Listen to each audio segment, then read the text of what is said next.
filsuf itu apa, dari mana gitu Kak ada kalimat filsuf itu? Saya juga kurang paham sih kalau itu datang dari mana.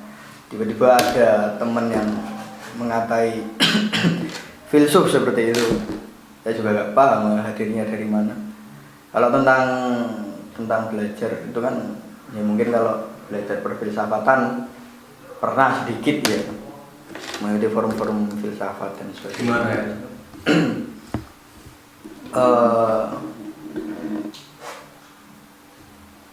Saya juga agak lupa di mana saya tertarik dalam dunia filsafat.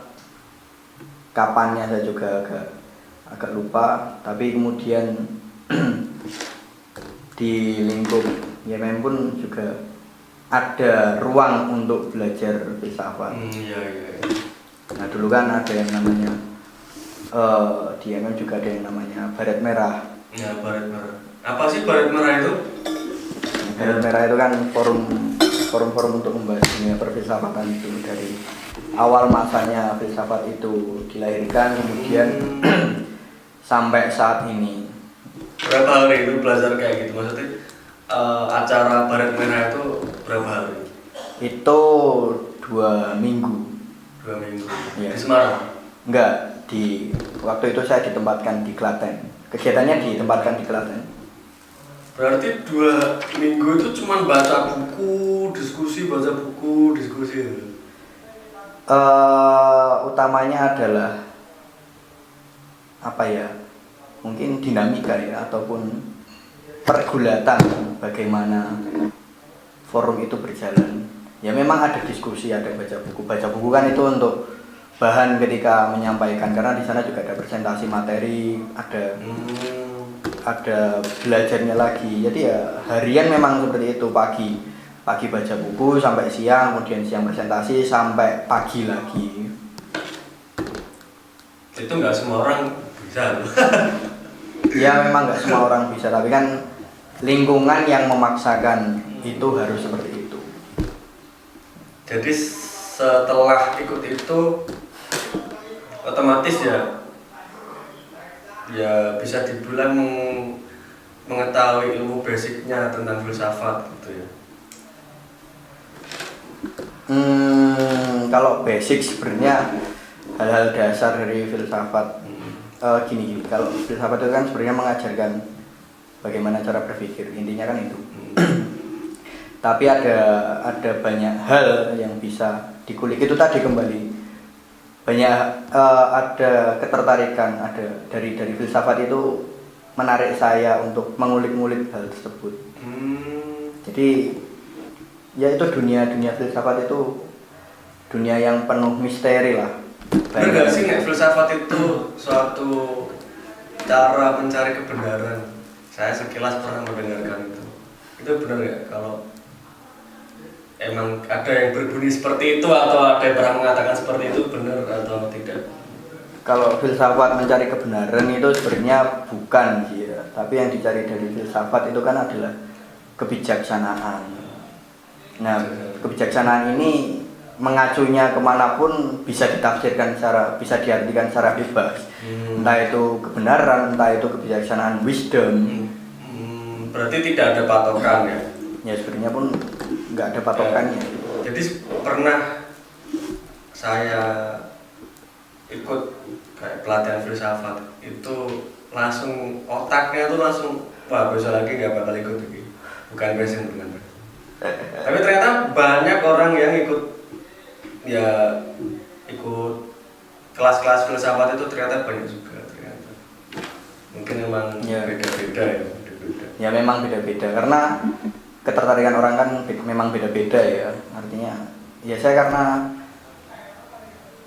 dasarnya untuk mau filsafat itu adalah banyaknya pertanyaan yang timbul di dalam kepala, kemudian belum mendapatkan jawaban, tanya ke orang pun juga belum puas, melihat kondisi juga belum puas, mengikuti forum ternyata juga masih belum puas. Kalau soal filsafat itu pas misal mengikuti kelas-kelas atau pelatihan tentang filsafat itu backgroundnya sama semua nggak?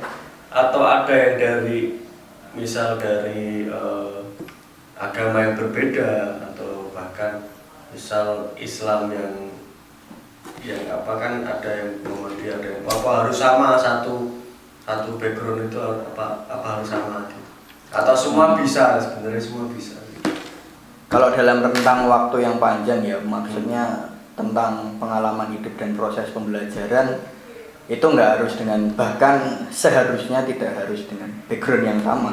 Berarti semua orang itu bisa ya? Ya, siapapun orangnya, apapun agamanya, seberapapun ilmunya, ya itu masih bisa dikulik. Karena ya itu tadi rasa penasaran saya itu cukup tinggi terkait hal-hal yang masih belum saya ketahui, entah itu bagaimana orang Kristen beribadah, ataupun bagaimana pola hidup agama lain, ataupun bagaimana pola berpikir orang yang fanatik.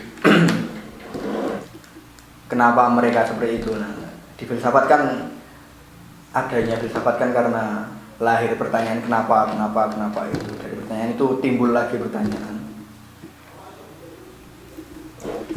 Ini soal perempuan ini. Gimana selama kuliah? Udah ada yang membuatmu tertarik atau gimana? Ya, coba basicnya tentang perempuan itu seperti apa sih? Basic yang gimana maksudnya? Ya, yang buat kamu tertarik atau pernah nggak sih ke Cantol atau ke Pincut sekitar kampus gitu?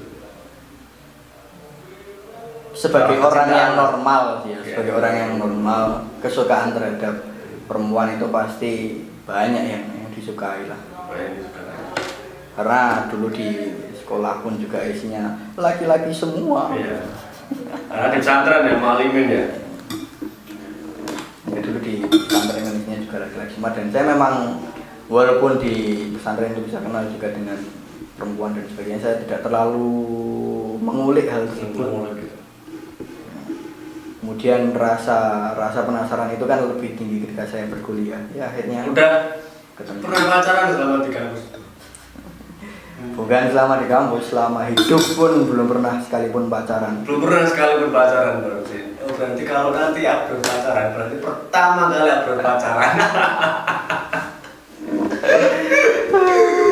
Siapapun cewek nanti yang pacarnya upload berarti bersyukurlah, karena itu cewek pertamanya upload berarti. Nggak tahu itu nanti bakal saya pacaran atau ya, walaupun saya masih penasaran sih. Atau langsung nikah atau gimana? Pemikiran tentang hubungan ini gimana? Mau pacaran dulu terus baru lamaran baru nikah, atau sekedar ta'aruf langsung nikah, itu gimana? Kalau menurutmu? Ya sebenarnya kan kalau mau menjalin hubungan kan harus kenal dulu. Harus kenal dulu ya. Cara untuk mengenal kan beda-beda ya. Ya, ada mungkin yang pacaran dulu, ada mungkin yang dianggap Islami ya, ta'arufan dulu ya. Ada juga bertahun-tahun atau ya, sebulan. ada juga yang tukeran CV, itu juga ada. Oh ya, tukeran CV saya juga pernah dengar itu rata. Saya punya temen di salah satu institut yang di Karanganyar. Jadi dia nggak pernah ketemu sama lawan jenisnya. Cuman dia itu ditunjukin CV. Misal aku cowok nih, aku cari istri. Ya. Tunjukin 5 CV. Siapa yang paling menarik di situ? Ya sih. Kalau nggak ada lewat. Bisa lagi ada yang datang, nggak ada lewat. Belum serius. Dan kemarin bapak menikah. Akhirnya menemukan itu lewat CV itu. Akhirnya menemukan. Nggak tahu itu lewat CV atau tidak, kurang tahu saya. Intinya sudah menikah. Teman saya yang sebelum menikah itu ceritanya seperti itu. Ya menarik juga kan. Seperti itu kan artinya cara menjaga ya. Ya nggak tahu menjaga atau memang dia punya kriteria tertentu, atau memang mungkin secara agama mengajarkan seperti itu ya. Atau ya. Mungkin dalam doanya mengawang-awang, Tuhan tolong pasangkan saya dengan jodoh saya entah siapapun nanti. Bullshit sih. Tapi ya mungkin ada yang seperti itu. Ini kan umurnya berapa berarti Mas Bro? Ini 22 hampir 23. Ini ya 22.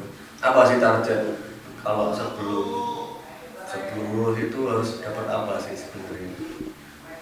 Harus ada apa itu atau cuma mengikuti aja alur? Ya tentu harus ada. Kalau target sih saya nggak pernah mematokkan, maksudnya harus ini tapi secara ini ya, maksudnya secara tertulis ataupun secara rekap dokumentasi dan sebagainya. Ya kalau target saya sih cukup itu tadi. Saya ada sesuatu yang membuat saya tertarik, kemudian saya belum mengetahui itu, ya saya coba cari, kemudian sudah merasa cukup, ya sudah. Kalau di perkuliahan kan sebenarnya hal yang penting untuk dicari adalah soft skill. Karena untuk keluar dari dunia perkuliahan pasti akan lebih berat lah, walaupun saya juga belum keluar dari dunia perkuliahan, tapi saya menganggap seperti itu. Nah, soft skill itu kan bisa dicari lewat organisasi, komunitas dan sebagainya, hal yang di luar dunia perkuliahan lah. Kalau nikah, target itu berapa bro? Emang cowok ini susah ya? Saya sendiri juga susah. Berat ini nikah ini. Kalau untuk nikah sebenarnya apa ya? Saya nggak menargetkan